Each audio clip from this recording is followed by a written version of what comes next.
The first sting was a shock of icy cold, a lie against the damp heat of the Richmond night. It wasn't the searing pain she'd expected from a knife, but a deep, piercing chill that seemed to touch bone. Sarah Jenkins grunted, a puff of air forced from her lungs.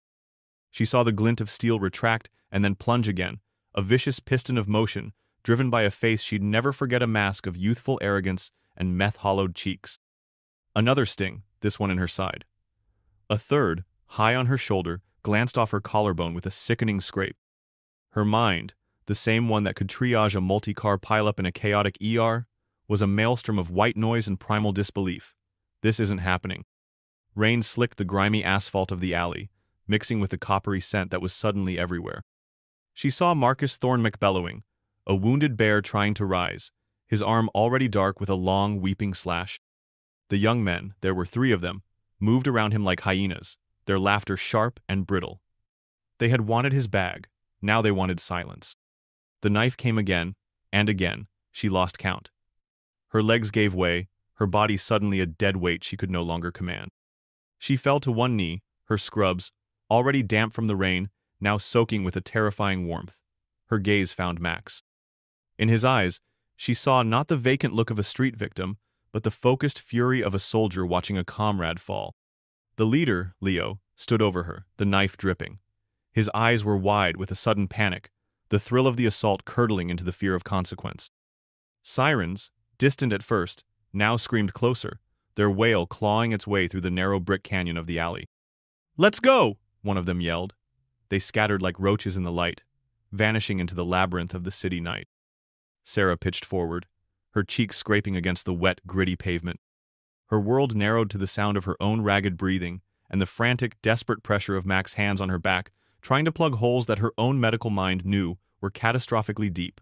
7 times. She was sure it was 7. The number floated in her consciousness, a clinical, detached fact in a sea of agony, just before the world went black. 13 hours earlier, the day had begun with the mundane ritual of survival. At 5:30 a.m., the alarm on Sarah Jenkins's phone chimed, a gentle melody at odds with the life and death cacophony she would orchestrate for the next 12 hours. She slid out of bed in her small, tidy apartment in the Fan District, the morning light still a hesitant gray outside her window. At 32, she moved with an economy of motion born from years of perpetual haste.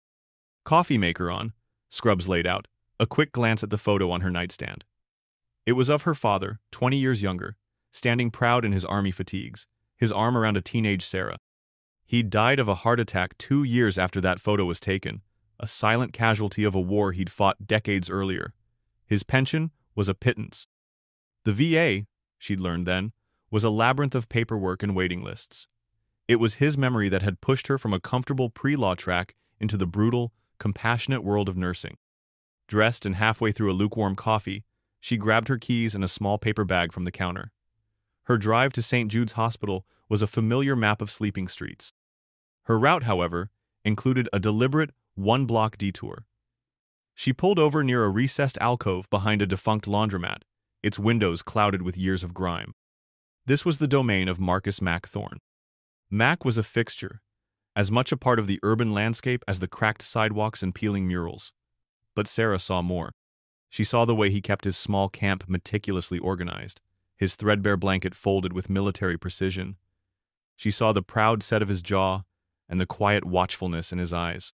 He was 55 but looked 70, his face a roadmap of hard miles, his large frame stooped but still powerful. He was, she knew from piecing together fragments of their brief conversations, a former Marine. Gunnery Sergeant, Force Recon. The chasm between that title and his current reality was a canyon she tried not to stare into. She got out of her car, the paper bag in hand. He was already awake, sitting on his flattened cardboard mattress, staring at the waking city. "Morning, Mac," she said softly, careful not to startle him. His head turned, a flicker of recognition, a slight easing of the tension in his shoulders. "Morning, Nurse Jenkins?" His voice was a low gravel, rusty from disuse. She held out the bag. Coffee's hot, and a granola bar, the peanut butter kind. He hesitated for a moment, his pride warring with his need. Pride always lost to the simple, respectful kindness she offered. He took the bag, his calloused fingers brushing hers. "Thank you, Sarah," he murmured, a rare use of her first name. "Stay safe in there today. It's a jungle." "You too, Gunny," she replied, the honorific slipping out naturally. "You too." As she walked back to her car, a knot of unease tightened in her stomach. Across the street, a trio of young men were loitering near a bus stop. One, a wiry kid with restless energy and cruel eyes, was watching Mac, their leader, Leo. He nudged his friend, a smirk on his face. They looked like predators who had just spotted weakened prey. Sarah paused, her hand on her car door, a premonition, cold and sharp, running down her spine. But the clock on her dashboard was unforgiving. She had patience to save. She pushed the feeling down, got in her car, and drove away. The image of them watching Mac seared into her mind. The shift was a blur of controlled chaos. A motorcycle crash, a severe asthma attack, a tourist with a suspected heart condition. Sarah moved through it all, a beacon of calm competence. She sutured, administered drugs, comforted grieving relatives, and held the hands of the dying. She was good at her job because she cared, but that caring was a heavy cloak, and by the end of her 12 hours, its weight was immense. Walking to her car just after 7:00 p.m., exhaustion was a physical ache in her bones. The earlier autumn sun had given way to a heavy, bruised-looking sky. Rain began to fall, fat, heavy drops that turned the asphalt to black glass. As she approached the alley, the memory of the morning's unease returned. She heard voices, sharp and angry. "Just give it up, old man. There's nothing in there for you." Her heart hammered against her ribs. She peered into the gloom. It was them. Leo and his two goons had Mac backed against the brick wall. They were grabbing for his battered olive-drab backpack. Mac wasn't fighting, not really. He was a rock, his body shielding the bag. "Just walk away, son," he grunted, his voice strained. "This isn't worth it." Sarah's mind raced. "Call 911. Get in the car. Lock the doors. Do not get involved." It was the mantra of city survival. She pulled her phone out, her thumb hovering over the screen. But then she saw the glint of metal. One of Leo's friends, a hulking kid with a vacant expression, pulled a cheap utility knife and slashed forward, tearing a gash in Mac's forearm. Blood welled, dark in the dim light. Something inside Sarah snapped. The protocols, the self-preservation, it all evaporated. All she saw was a good man, a veteran, being bled by jackals over his last few possessions. "Hey!" Her voice was louder, sharper than she intended. "Get away from him! The police are on their way!" It was a bluff, but a good one. For a second, it worked. They froze, turning to face her, their expressions startled. Then Leo's surprise morphed into rage. He felt challenged, his authority in front of his crew questioned by this woman in blue scrubs. "Mind your own business, bitch," he snarled and lunged. And then came the cold, the fire, the falling. The 7 sharp lessons in the price of compassion. Waking up was a slow, painful swim up from a deep, dark ocean. The first thing Sarah registered was the rhythmic beep of a heart monitor, a sound as familiar to her as her own name. The second was the searing, incandescent pain that radiated from her torso with every breath. She pried her eyes open. The world was a blurry white sterile, unforgiving white. St. Jude's. She was a patient in her own hospital. Her parents were there, their faces looking a decade older than they had the last time she saw them. Her mother was crying silently. Her father, a man of few words, just held her hand, his grip tight and trembling. Dr. Evans, a friend and colleague, came in. His face was grim.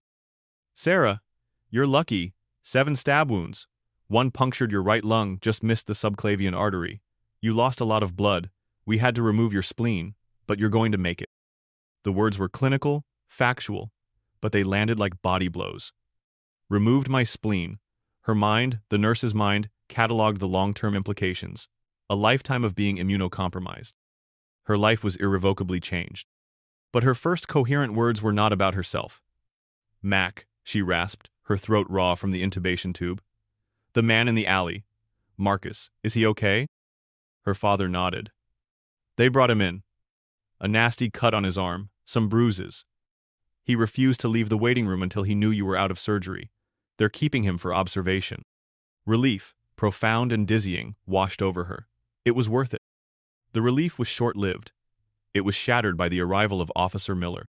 He was in his late 50s, with a paunch straining the buttons of his uniform and a face set in an expression of permanent, weary disgust. He didn't ask how she was feeling. He flipped open a notepad. "Ms. Jenkins, I'm Officer Miller. I need to take your official statement." His voice was flat, devoid of sympathy. "Let's start with why you chose to intervene. Your file says you're an ER nurse. You know the protocol. You know better than to get involved." Sarah stared at him, confused. They were stabbing him. They would have killed him.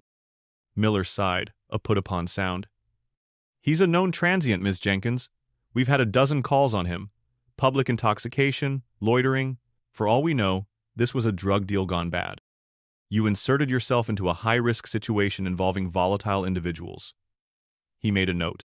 "Instead of one victim with a minor injury, we now have a second victim with critical injuries, and the perpetrators are in the wind. You see how you escalated the situation?" The accusation hung in the sterile air, more painful than any of her physical wounds. Escalated? She had saved a man's life. She was the victim of a violent crime. But in Officer Miller's eyes, she was a problem. A civilian who had made his job more complicated. He asked a few more perfunctory questions, his pen scratching on the pad, then closed it with a snap.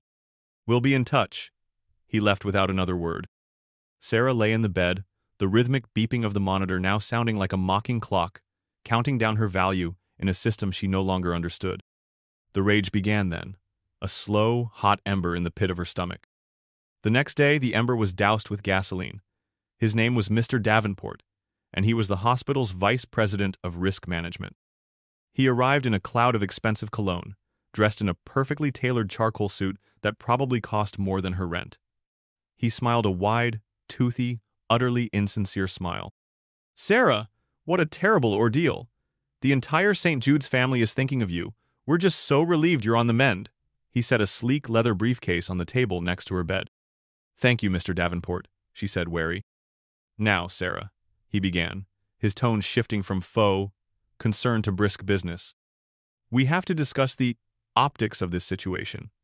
While your intentions were, I'm sure, noble, your actions were, from a liability standpoint, incredibly reckless." Sarah's head swam. "Liability? I was off duty. I was on a public street." "You were identifiable as a St. Jude's nurse," he said smoothly, tapping his pen on his briefcase. "You were wearing your scrubs.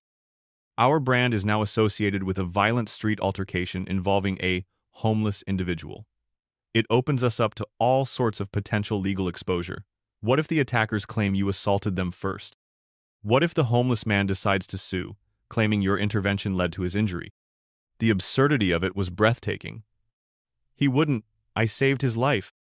Davenport gave a paternalistic little shrug. "These people can be unpredictable. The point is, Sarah, you violated the off-duty conduct policy in our employee handbook, Section 4, Paragraph B. Employees shall avoid any and all situations that could bring the hospital's reputation into disrepute. For that reason, and for your own protection while we conduct a full internal review, we are placing you on indefinite administrative leave." He slid a formal letter out of his briefcase and placed it on her bedside table. It lay there like a snake. Suspension, investigation. Her career, her livelihood, her entire professional identity all hanging by a thread because she had refused to let a man be killed in an alley. "You're punishing me?" she whispered, the words catching in her throat. "We are protecting the hospital," he corrected gently. He stood up, adjusted his tie. "You focus on getting better, Sarah. We'll handle the rest." He left, the scent of his cologne lingering like a toxic fog. The betrayal was so profound it left her breathless. It was a deeper wound than any the knife had made. It was a systemic, corporate, soul-crushing wound. She had poured her heart and soul into St. Jude's. She had missed holidays, worked double shifts, absorbed the trauma of 1,000 strangers, and when she needed them, they handed her a suspension letter and a lecture on brand management. The ember of rage in her gut roared into a wildfire. Over the next few days, the walls closed in. Discharged to her quiet apartment, the physical recovery was a slow, agonizing process. Every movement was a negotiation with pain. But the emotional torment was worse. Friends from the hospital sent texts, but their words were cautious. The official story, filtered down from Davenport's office, was that Sarah had acted recklessly. No one wanted to be seen taking her side. Then came the final blow. A friend sent her a link. It was a local news blog, a clickbait-driven site called The Richmond Examiner, run by a notoriously cynical journalist named Carla Velez. The headline was a masterpiece of character assassination. St. Jude's nurse under investigation after violent altercation with homeless man ends in her own stabbing. The article was laced with poison. It quoted Officer Miller's report heavily, emphasizing the escalation. It featured an anonymous source from St. Jude's administration, Davenport, without a doubt, who expressed concerns about the nurse's history of impulsive behavior. It painted Mac not as a victim, but as a dangerous variable, a known transient with a history of citations. The narrative it spun was clear. This wasn't a hero. This was a reckless, emotionally unstable woman who got in over her head and paid the price. Sarah scrolled down to the comments section, a masochistic impulse she couldn't resist. Sounds like she got what was coming to her. Play stupid games, win stupid prizes. Why was she even talking to a homeless bum anyway? Probably a drug deal. Attention seeker. Now she gets to play the martyr. She dropped the phone as if it were burning. The police, her employer, the public, they had all convicted her. She was alone, utterly and completely alone. She curled up on her couch, the bandages tight around her torso, and for the first time since the attack, she wept. Not from pain, but from a despair so deep, it felt like drowning. Meanwhile, across town in the drab, echoing halls of the county hospital, Mac Thorne sat on the edge of a lumpy bed. His arm was bandaged. They were discharging him, ready to send him back to the streets with a handful of antiseptic wipes. But he wasn't thinking about himself. He was consumed by a guilt that was a physical weight, heavier than his pack had ever been. He had seen the news on the waiting room TV. He knew what they were doing to Sarah. He who had nothing had cost her everything. The injustice of it was a hot iron in his soul. He was a vagrant, a transient, a ghost. But he had once been a gunnery sergeant of Marines. And there was one thing the streets hadn't been able to beat out of him: loyalty. He spotted a young orderly, a kid with kind eyes. Mac stood up, his full height and bearing returning for a moment. "Son," he said, his voice quiet but firm, "I need to make a phone call. It's a matter of honor." The orderly, seeing something in the old man's eyes he couldn't refuse, nodded and led him to a phone at the nurse's station. Mac's fingers, though trembling slightly, dialed a number he hadn't used in 5 years, a number he knew as well as his own name. It rang twice. A gruff voice answered. "Davis." "Gunny?" Mac's voice cracked. "It's Thorne, Marcus Thorne." There was a stunned silence on the other end. "Mac? Jesus Christ, son, where are you? We thought you were dead." "Almost was," Mac said, his voice thick with emotion. "Gunny, I'm okay, but a civilian needs help. A nurse. Her name is Sarah Jenkins. She took 7 knives for me. For me, Gunny. And now they're crucifying her for it. The cops, her hospital, they're trying to ruin her." He gave him Sarah's name again and the address he'd overheard the paramedics shouting. The line was quiet for a long moment. When Gunny Davis spoke again, his voice was different. The warmth was gone, replaced by something cold and hard as forged steel. "I hear you, Mac. You stand by. The Brotherhood is on the clock." Gunny Davis hung up. He was in the back room of his VFW post in a small town an hour outside of Richmond. He turned to a large corkboard on the wall. It was covered in names, phone numbers, and faded photos of Marines, young and old. It was his flock. He picked up his phone, his thumb moving with grim purpose. His first call was to a man named O'Malley, a logistics expert who now ran a trucking company. "O'Malley, it's Davis. Activate the East Coast network. We have a situation. A Code 1 civilian assist." He paused, his gaze hardening. "Yeah, it's for Mac. And for the woman who saved his life?" The call went out like a shockwave. It wasn't an official order broadcast over military channels. It was something older, more primal. It was a call to muster, passed through text messages, private Facebook groups, and hushed phone calls. The language was simple, the message unwavering. One of our own was left to bleed. A civilian stood for him when no one else would. Now, the system is trying to break her. We will not allow it. Sunrise, 245 Oak Street. Stand watch. In Charlotte, North Carolina, a CEO in a corner office looked at the text message on his phone. He buzzed his assistant. "Linda, cancel my 10 o'clock with the board. And the rest of my day. family emergency. He walked to the closet in his office and pulled out a worn but perfectly maintained Marine Corps dress jacket.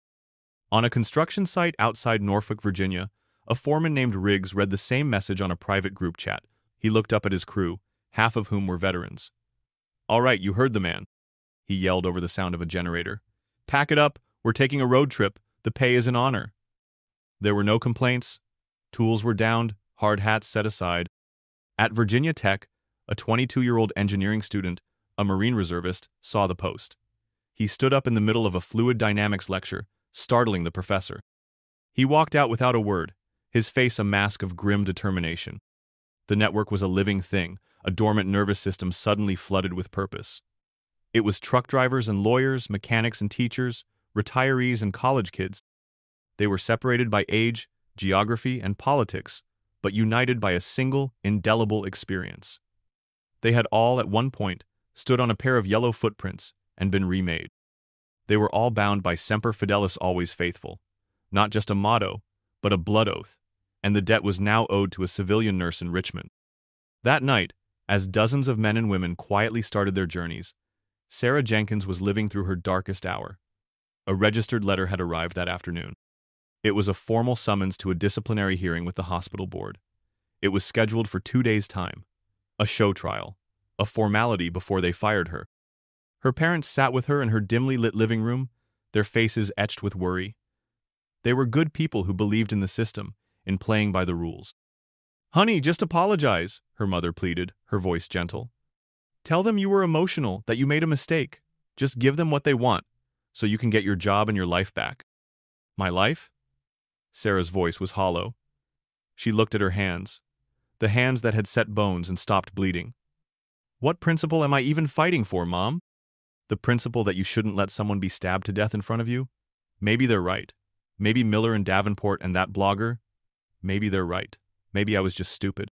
She was on the verge of surrender. The fight had gone out of her. The pain from her wounds was a dull throb, but the ache of betrayal had hollowed her out completely. She felt broken, defeated by the very world she had tried to serve. She went to bed that night convinced she had lost. She was woken at dawn not by a sound, but by its absence. The familiar 6:00 a.m. rumble of the garbage truck was missing. The usual hum of early morning traffic was gone. There was only a profound, heavy silence. It was the kind of quiet that feels unnatural, the silence of a city holding its breath. Confused, she dragged her aching body out of bed and shuffled to the front window. She pulled back the edge of the curtain, expecting to see a traffic accident, a downed power line, something to explain the quiet. The sight that met her eyes stole the air from her lungs. It wasn't an accident, it was an army. On her small patch of lawn, on the sidewalk, and spilling out into the street, they stood, dozens of them, 100, more, men and women, standing in silent, perfect rows. They were of all ages, all races. A grizzled man in his 70s with a Vietnam veteran cap stood shoulder to shoulder with a young woman whose military-style haircut was still sharp. A man in a business suit stood next to a man in a grease-stained mechanic's jumpsuit. Some wore pieces of old uniforms, a faded jacket, a particular capot. Most were in civilian clothes. They carried no signs. They chanted no slogans. They were not armed. They just stood there, silent, immovable, a forest of disciplined stillness on her quiet suburban street. They were a wall of humanity, a living testament. They were standing watch. For her. Sarah's knees gave out. She slid down the wall to the floor, her hand clamped over her mouth to stifle a sound that was half sob, half gasp. Tears streamed down her face, hot and fast, dripping from her chin onto her pajamas. But these were not the tears of despair she had cried the night before. This was the sound of a dam breaking, of an isolation so complete being shattered by a display of loyalty so profound it was beyond her comprehension. She wasn't alone. Oh God, she wasn't alone. The count, as a stunned local reporter would later confirm, was 140 souls standing guard in the cool morning air. The silent watch lasted for nearly an hour before the world began to react.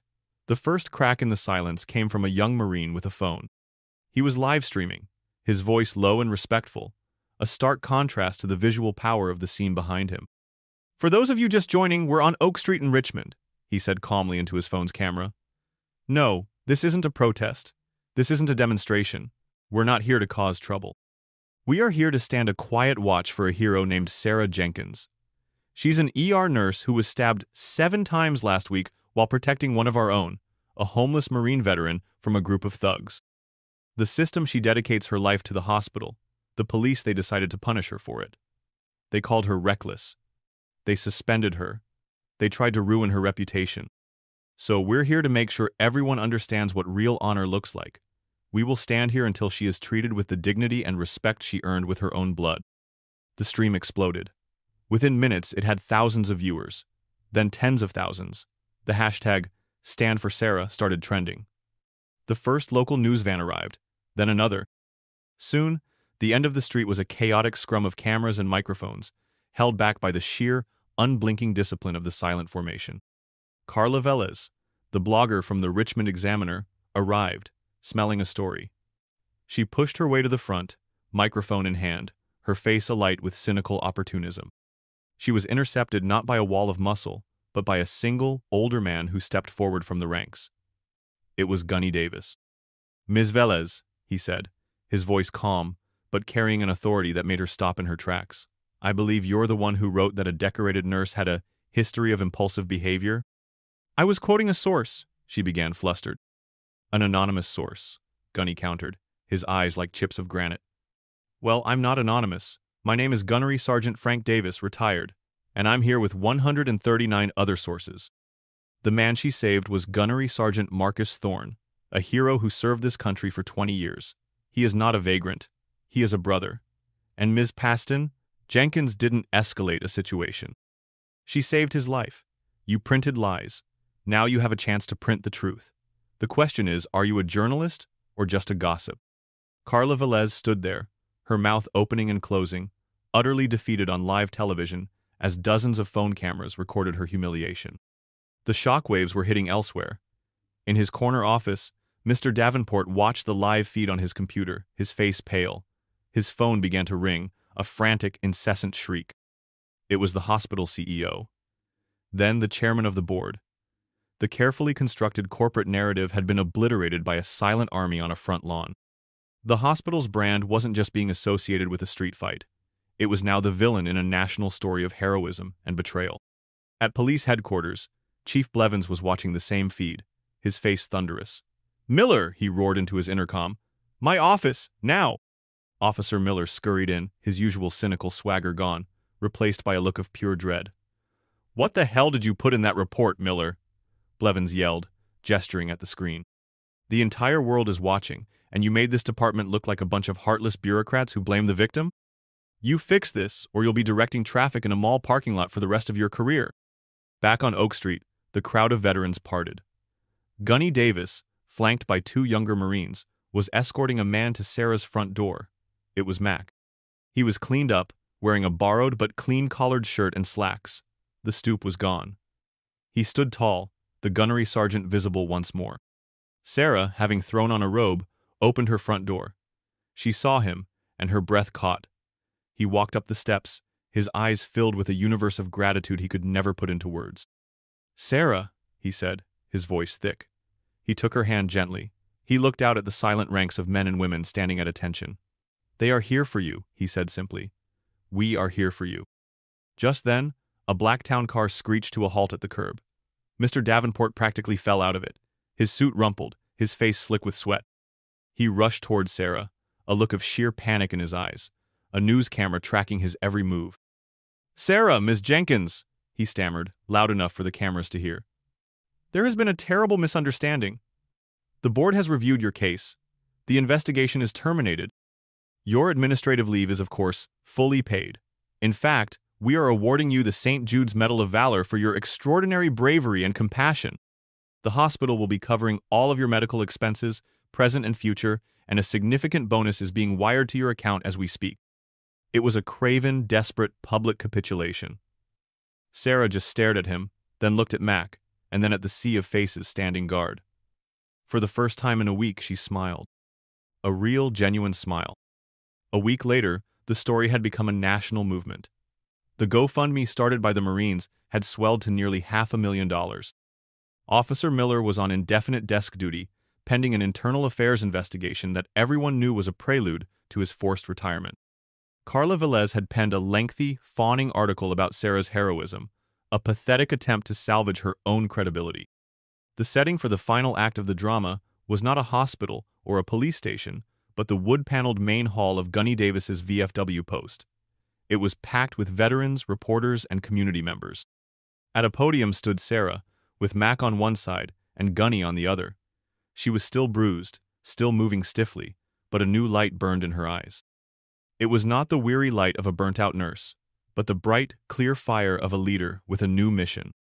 "A week ago," she began, her voice steady and clear, "I was a victim.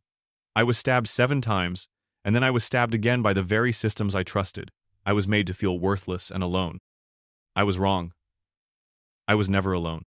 She gestured to the crowd. "The men and women who stood on my lawn that morning didn't just save my reputation or my job. They saved my faith. They reminded me that true community, true honor, isn't found in a corporate handbook or a police report. It's found in the unwavering loyalty of people who refuse to let one of their own fall, who refuse to let a good deed be punished." She took a deep breath. "The generosity that is poured in from all over the country is overwhelming, but it doesn't belong to me. It belongs to the next person. It belongs to the next veteran sleeping on the street because the VA has a 6-month waiting list. It belongs to the next civilian who risks everything to do the right thing. That is why, today, we are officially forming a new nonprofit foundation." A banner was unfurled behind her. On it were 2 simple words: The Watch. "The Watch," Sarah announced, her voice ringing with purpose, "will have 2 missions. First, to provide rapid, no-questions-asked financial and logistical support to at-risk veterans in crisis. No red tape, no waiting lists, just a brother or sister getting the help they need. Second, we are creating the Civilian Honor Fund to provide legal and financial support for any citizen who faces repercussions for helping a veteran in need. From now on, no one who stands up will have to stand alone." The hall erupted in thunderous applause. Sarah looked at Mac, who was beaming, and at Gunny, who gave her a single approving nod. Her personal tragedy had been forged into a national movement. The alley, the knife, the betrayals, they were not the end of her story. They were the beginning. She was no longer just a nurse who saved one man. She was the woman who had started an army of guardians, a testament to the enduring truth that when the system fails, the community will always, always stand the watch.